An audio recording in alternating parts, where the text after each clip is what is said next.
PAS Sindhi PM, reformasi akhirnya dikuburkan secara rasmi. Geng, kau tahu tak PAS ni apa ni? Ni PAS. Ni kau tahu PAS ni apa? PAS ni bukan Parti Islam se-Malaysia, tetapi Puak Amal Sindhi. Tu sebenarnya PAS. Puak Amal Sindhi. Sebab itulah dalam video aku sebelum ni, aku dah tunjuk dah posting ataupun kenyataan daripada pemimpin PAS daripada dulu sampai ke hari ni. Yang tu disindir, yang ni disindir. Sebab apa disindir? Tak lain tak bukan, Mat. Sebab dia tak boleh nak bandingkan, nak tunjuk yang dia lebih baik daripada kerajaan hari ni. Dia tak mampu buat benda tu. Sebab itulah kemampuan mereka hari ni hanyalah pandai menyindir orang lain.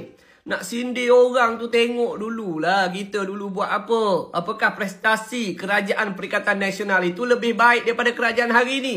Dan jawapannya rakyat semua tahu. Jauh sebenarnya. Dan kenapa mereka sampai ke hari ni rasa tak senang dengan kerajaan Madani? Apa yang aku tengok dia ada dua. Yang pertama sekali, sebab Datuk Seri Anwar Ibrahim sampai sekarang tak ambil gaji. Yang mana presiden dia pun tak mampu nak buat macam tu. Presiden dia pun tak ada kekuatan untuk menolak gaji sewaktu jadi duta bertaraf menteri. Yang kedua pula, Datuk Seri Anwar Ibrahim berjaya untuk tidak melantik mana-mana individu di jawatan duta bertaraf menteri ke Timur Tengah.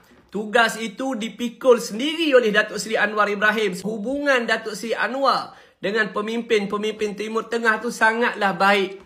Dua bukti yang menunjukkan hubungan itu memberikan kebaikan kepada rakyat. Yang pertama, peserta Sumuk Flotilla. Yang kedua, melibatkan anak dan isteri Nadir An-Nuri.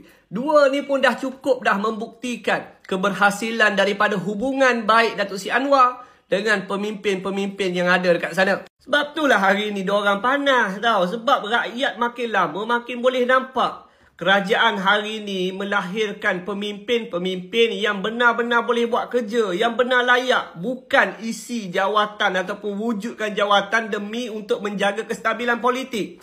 Cuba kau fikir, apa rasionalnya mewujudkan jawatan duta ke Timur Tengah bertaraf menteri, yang mana segala fasiliti allowance menteri dia dapat di waktu COVID.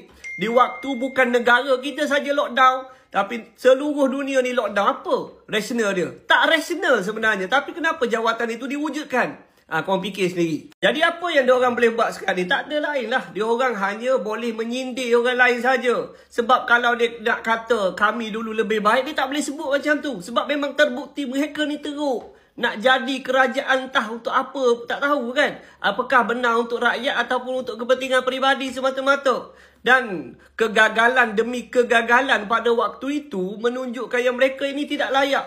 Sebab itulah dulu hashtag kerajaan gagal, rakyat jaga rakyat sangat famous pada waktu itu. Sebab gagalnya pemerintah yang bernama Perikatan Nasional untuk menjaga rakyat Malaysia sebaik mungkin. Dan rakyat tak lupa benda tu.